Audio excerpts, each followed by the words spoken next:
Bon, mais remercie beaucoup. Avec plaisir. On va passer à la seconde présentation, donc de Franck Mazas, qui va nous présenter la prise en compte de la remontée statique au niveau moyen dans les analyses conjointes houle niveau des océans. Alors, donc, la prise en compte de la remontée statique dans les analyses conjointes houle niveau, dans une optique plutôt d'ingénierie. Donc, les enjeux, pourquoi on fait des probabilités conjointes houle niveau pour l'ingénierie maritime?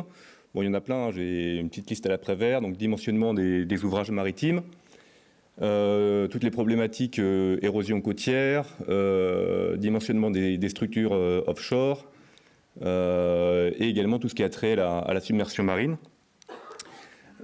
sécurité des biens et des personnes. Donc un exemple tout récent, enfin les études sont un peu plus, on date de quelques années. Par contre, l'inauguration de l'extension du port de pêche de la Cotinière a été faite il y a 2-3 semaines. Donc voilà, une extension du port de pêche sur l'île d'Oléron. Alors, ça c'est un nuage de points avec la hauteur d'agitation en ordonnée et le niveau marin en abscisse. Avec ici la houle de période de retour 100 ans, de même pour le niveau. Donc on voit que, hop, je vais un peu vite.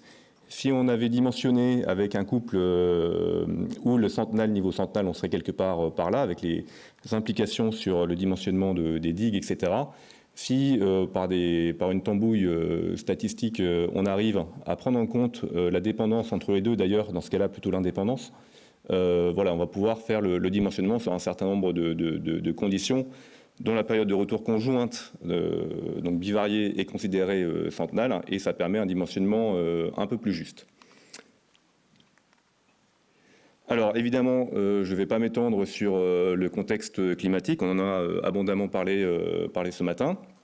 En tout cas, voilà, on va utiliser les projections aimablement fournies par le GIEC dans le dernier rapport. Donc la question, c'est comment intégrer cette remontée dans une optique de dimensionnement. Alors, ça c'est une approche que j'ai développée au printemps dernier à la demande du port d'Abu Dhabi aux Émirats. Mais bon, en préparant la présentation le mois dernier, je me suis dit quand même, ça m'embêtait un peu de présenter un nouveau terminal conteneur après cette intéressante présentation de ce matin. Et puis ça tombait bien parce qu'on était en plein dans les études techniques pour la restauration d'un bâtiment un peu plus proche, un peu plus local, bien connu des grands et des petits. Donc je me suis dit, ça va quand même le présenter un peu mieux. Voilà, pour la petite histoire, donc ça c'est la maquette au musée de la Marine à Rochefort, cher à Nicolas. Voilà, à l'époque, il y avait un éperon de protection contre la houle, et aussi un havre d'accostage derrière. Pour protéger le fort de la houle, et bon, il a tellement bien protégé que maintenant il n'existe plus, il est parti. Donc le fort prend un peu tout. Donc voilà, l'idée c'est un peu de retravailler dessus pour rendre sa protection au fort avant qu'il soit trop abîmé. Donc si on fait cette tambouille probabiliste dans l'état actuel, voilà, de la même façon, on va regarder notre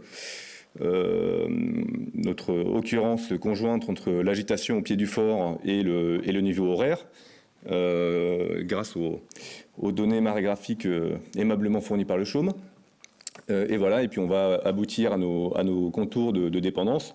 En l'occurrence, là, comme ils sont tracés au pied du fort, on voit une dépendance beaucoup plus marquée du fait des effets de profondeur. Voilà, on peut identifier un certain nombre de tempêtes historiques marquantes. Il doit y avoir Lothar ou Martin quelque part, Xynthia qui jouait la fille de l'air un peu à côté. Et puis avec ça, on est content, on peut définir de la même façon qu'à la Cotinière des tempêtes de projet, des conditions qu'on va considérer dimensionnantes, en tout cas avec une période de retour conjointe estimée à 100 ans. Voilà, ABCD, on peut faire le dimensionnement dessus. Bon, Xynthia va nous poser quelques problèmes, on va la traiter à part. Voilà, donc ça c'est un peu l'état dans l'état actuel. Alors, pour prendre en compte l'élévation, peut-être à ce point de l'exposé, quelques mots sur le concept de période de retour, qui est important parce qu'il est quand même très présent dans le débat public. Par exemple, sur Xynthia, on pouvait dire Xynthia a un niveau 10 millénal. Bon, pourquoi ça sert d'exproprier les gens, puisqu'on va être tranquille pour 10 000 ans. C'est également un concept qui a même des incursions dans le champ politique avec des responsables politiques qui n'ont pas toujours un sens scientifique extrêmement affûté. Donc voilà, c'est quand même important de remettre un peu les choses au clair. Donc hop, au revoir. Donc c'est pas vraiment la durée moyenne entre deux occurrences d'un événement, parce que pour ça, il faudrait considérer sur une période très longue. Si on fait 30 fois 100 ans, ça fait 3000 ans. Bon, alors considérer les choses sur 3000 ans, si tant est que le climat serait stationnaire, ce ne serait pas extrêmement utile quand même juste pour le dimensionnement. Donc c'est plutôt la probabilité annuelle. Donc c'est pour ça que je mets une probabilité et un petit calendrier, voilà, d'atteindre ou de dépasser la valeur considérée, et qui est évidemment à prendre en compte chaque année de la durée de vie du projet. Donc voilà, ça c'est ce qu'on avait fait pour justement l'expertise de la tempête Xynthia, pour montrer que quelqu'un qui va naître, vivre et puis passer sa vie à La Rochelle pendant 80 ans, et ben voilà, 80 fois il faut prendre en compte la probabilité qu'une tempête centennale arrive. Donc bon, la période de retour bivarié, c'est un tout petit peu plus complexe parce qu'il y a plusieurs façons de la définir. Donc voilà la façon dont elle est définie, et dans tous les cas, ça repose sur la détermination de la fonction de probabilité bivariée. Donc là, c'est la densité, voilà, qu'on estime.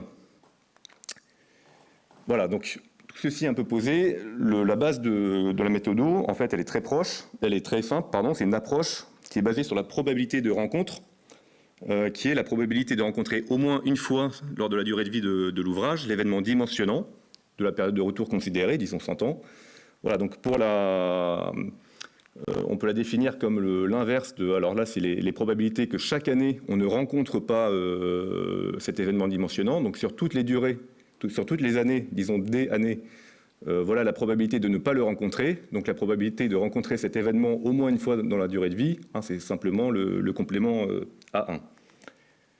Donc dans un cadre stationnaire, stationnaire, ça veut dire que chaque année, la probabilité de le rencontrer, de ne pas le rencontrer est exactement identique.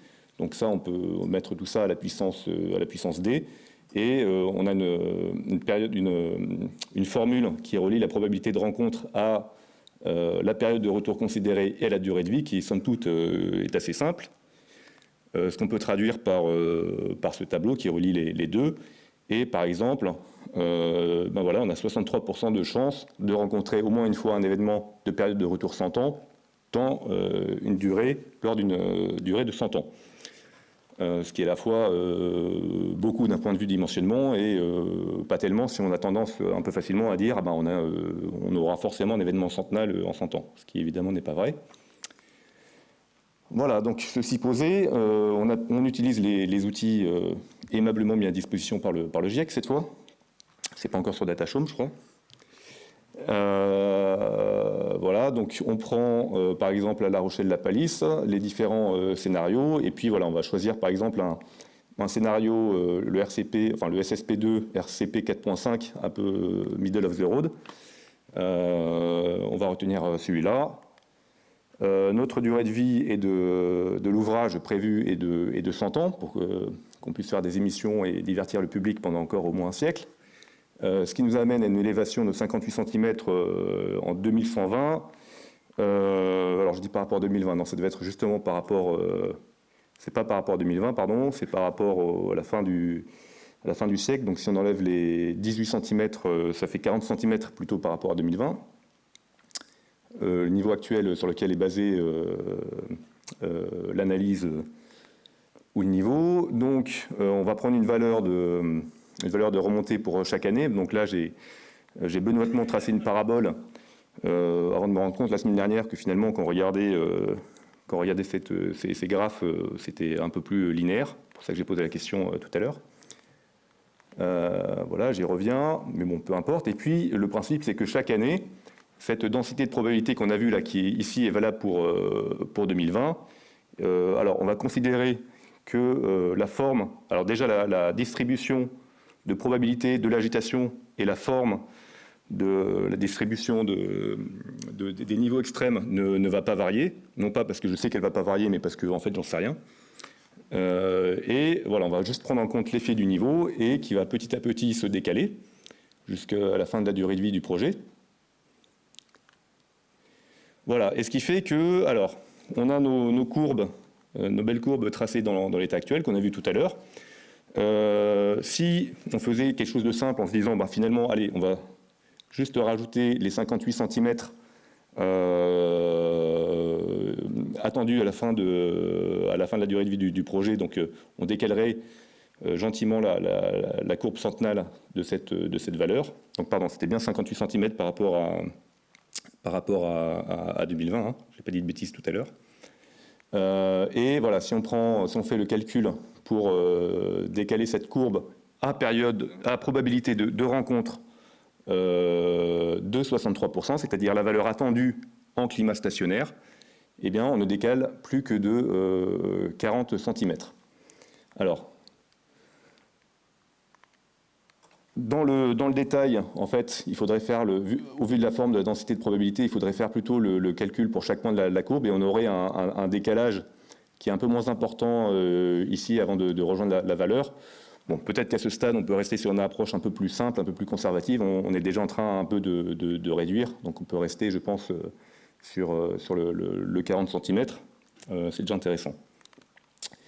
Voilà, et ce qui fait que les tempêtes de projet sur lesquelles on peut essayer de dimensionner notre nouvel éperon de protection, voilà, avec une période de retour bivariée de 100 ans, définie par un état de mer et un niveau marin extrême considéré en 2020. Voilà, on va simplement lui adjoindre une élévation de 40 cm du niveau moyen, enfin du niveau marin en fait. Donc en fait, ça c'est une approche basée sur un aléa évalué sur toute la durée de vie du projet. Donc en fait, on va considérer sur mes 100 ans, on va avoir, je dimensionne pour qu'on ait 63% de chance d'avoir l'événement dimensionnant, ce qui aurait été le cas si on avait considéré juste l'événement centenal actuel dans un climat stationnaire. Bon, d'ailleurs, évidemment, ça c'est un débat beaucoup plus large. On pourrait se demander pourquoi on s'obstine à dimensionner sur la base d'une période de retour 100 ans sans se poser beaucoup plus de questions. Il faudrait plutôt regarder de façon très générale la probabilité de rencontre au vu de la durée de vie du projet, des enjeux, etc. Mais là, ça dépasse un peu le cadre de cet exposé. Donc, bon, ça permet d'éviter un surdimensionnement et ses conséquences, donc évidemment un surcoût économique en durée des travaux, de façon peut-être avec une vision un peu différente aussi, ça limite une surconsommation des matériaux. Hein, les ouvrages maritimes, souvent, c'est du béton, c'est des enrochements, etc. Donc, des travaux assez lourds, assez consommateurs de ressources. Ça peut limiter l'empreinte visuelle. Donc voilà, il faut être à la fois conservatif, mais c'est pas non plus toujours utile de mettre ceinture et bretelles parce que ça a aussi un coût, et pas seulement économique, mais également en consommation des ressources. Donc ça permet peut-être également d'envisager une structure adaptative, c'est-à-dire quelque chose qui peut être un peu facilement repris en cours de durée de vie au fur et à mesure que le niveau remonte et qu'on a les idées un peu plus claires sur la trajectoire qu'il va prendre. Ça peut être des quais en escalier avec des marches qu'on pourrait combler, ça peut être un mur de couronnement rehaussable, ça peut être l'ajout d'un mur chasse-mer dans 30 ans, par exemple ici, quand le sommet de l'éperon sera plus facilement franchi et donc que les vagues continueront à aller frapper le mur extérieur du fort. Voilà, enfin, on peut imaginer plein de choses. Bon, alors, il faut quand même faire un peu attention parce que il y a une dépendance qui devient très forte quand on est à faible profondeur. Hein. C'est le fait que la hauteur d'eau joue sur la propagation de la houle. Donc, il faut regarder un peu où est-ce qu'on place l'analyse, un peu au large ou vraiment en faible profondeur. Et d'ailleurs, le fait d'avoir un niveau plus haut ne mènera pas forcément toujours à une réponse de l'ouvrage qui sera plus pénalisante. Par exemple, si on prend un mur vertical, si dans l'état actuel, il y a assez peu d'eau et que les vagues arrivent en régime déferlant, donc avec une sollicitation très forte, lorsque la vague vient claquer sur l'ouvrage, quelque part, le fait d'avoir un niveau d'eau plus haut peut relâcher un peu les efforts sur le mur en changeant de régime. Donc voilà. Après, ça va augmenter plein de choses. Dans le sens, de façon générale, ça ne va pas dans le bon sens, c'est sûr. Mais il faut peut-être faire un peu attention à ce genre de choses également. Et puis voilà, hein, ça ouvre la possibilité d'intégrer une probabilité marginale des hauteurs d'état de mer qui varie au cours du temps, et ou une modification de la forme de la probabilité des niveaux marins. Je suis sûr qu'il y a plein de gens qui s'amuseraient ici avec plaisir à faire ça. Voilà, donc je crois que voilà, c'est l'heure de déclencher la clepsydre.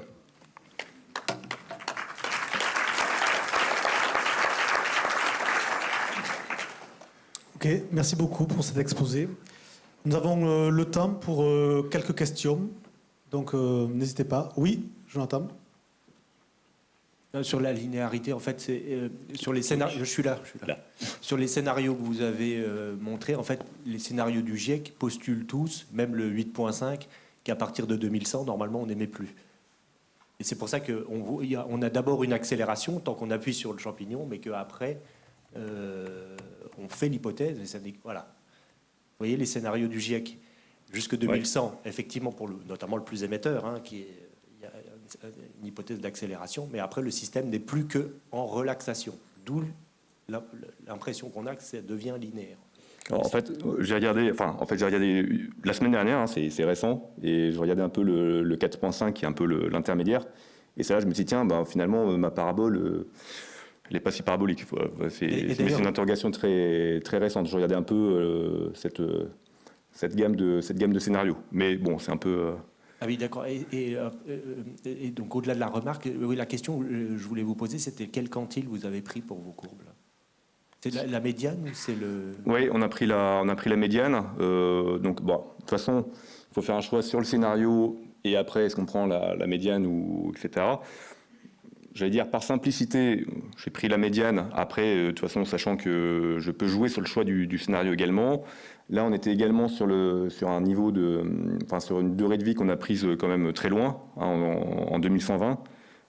Voilà, ce qui m'a engagé à rester sur la valeur médiane. Voilà, sachant qu'après, de toute façon, suivant un peu le projet, les enjeux, etc., c'est sûr qu'on peut toujours discuter le choix du scénario, mais ça ne change pas l'approche et la méthode, quoi. Non, au-delà de la méthode, non, mais simplement parce que dans le groupe 2 du GIEC, dans le chapitre 13, Focus sur l'Europe, ils ont fait une intercomparaison des différents pays d'Europe en termes de projections sur lesquelles s'appuient les politiques d'adaptation des littoraux. Et la France, justement, c'est ça qui est assez frappant, c'est que beaucoup de pays font des projections très larges. Enfin, les Anglais, les Hollandais, c'est 2 mètres, 3 mètres, 4 mètres. Alors qu'en France, on est sur les projections 2050-2100. Et c'est assez surprenant de voir que les projections d'adaptation sont si optimistes. Justement, oui, au niveau national, j'attends toujours un peu une mise à jour des directives de l'ONERC des recommandations de l'ONERC de 2010. Je ne sais même pas si l'ONERC existe encore d'ailleurs. Si. Mais voilà, donc si le dernier rapport est décliné au niveau national, effectivement, je regarderai ça. Oui, nous avons encore le temps pour une ou deux questions. Oui, s'il vous plaît. Un micro à la jeune dame.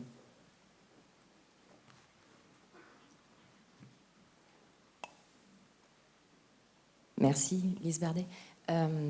Ça rejoint un petit peu la dernière remarque. Enfin, en contexte instationnaire, tu as parlé de la période de retour. Et en fait, il y a plein de manières en contexte instationnaire de définir la période de retour. Là, il y a eu un choix en termes de risque sur la durée de vie. Est-ce que c'était une demande, en fait, du client ou, moi, je rejoins un peu la remarque parce que je travaille dans un autre contexte où on va chercher vraiment des aléas extrêmes. Et c'est pas tout à fait la même chose de dire de chercher un niveau centenal en termes de risque sur la durée de vie ou de chercher un niveau centenal à la fin de la période couverte à la fin de la durée de vie.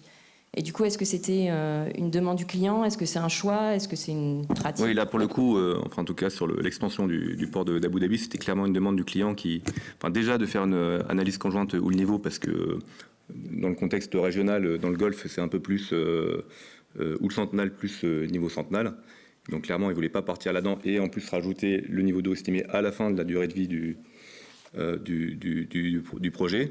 Donc voilà, c'est clairement une demande du client. Et par rapport à effectivement, qu'est-ce que veut dire une période de retour dans ce cas-là, c'est pour ça que j'ai jugé intéressant de travailler justement sur la probabilité de rencontre qui intègre le fait que chaque année, la période de retour évolue.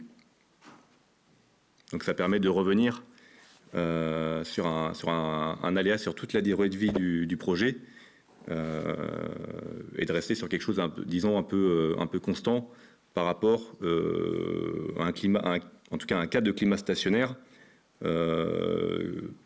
Comment dire ? Évidemment, c'est depuis longtemps que le climat va pas être stationnaire, mais dans les approches pour dimensionner, c'est vrai que ça met un peu de temps à infuser de savoir comment on va le prendre en compte par rapport à cette notion de période de retour. Et c'est pour ça que j'ai passé un peu de temps sur la période de retour, comme c'est un concept qui est un peu dangereux, un peu ambigu. Donc c'est peut-être pour ça aussi que ça a mis du temps un peu à s'adapter à ce nouveau cadre climatique, quoi. Oui. Et puis je pense qu'un point important, c'est aussi ce que tu disais sur le caractère adaptable des mesures. Enfin, aujourd'hui, on en parle tous, mais est-ce qu'on y arrivera vraiment ? Enfin, je pense qu'il faut faire attention. Oui, voilà, ça dépend de... Là, pour le coup, voilà, j'ai donné l'exemple... Enfin, là, c'est un projet très spécifique. Hein. On rajoute pas tous les jours des éperons brise-mer à un fort du 19e. Mais par exemple, l'exemple du mur chasse-mer qu'on pourrait mettre au bout de 20 ans, enfin, je dis un peu... n'importe quoi, enfin c'est pas ce qu'on va faire exactement, mais c'est pour illustrer un peu qu'il faut peut-être aussi changer un peu de façon de voir les choses et de penser que le design il va devoir s'adapter, ou alors dès maintenant on dimensionne par rapport au centenal de dans 100 ans, mais sur des durées de vie aussi longues aussi. Forcément, si on prend la centenale de 2120, de ce point de vue-là, la période de retour actuelle va être très importante. Donc voilà, il y a un équilibre à trouver. C'est sûr, hein, si on est jusqu'en 2050 où ça ne va pas énormément changer, on peut rester un peu simple, mais... Merci. Ok, merci beaucoup pour cette présentation.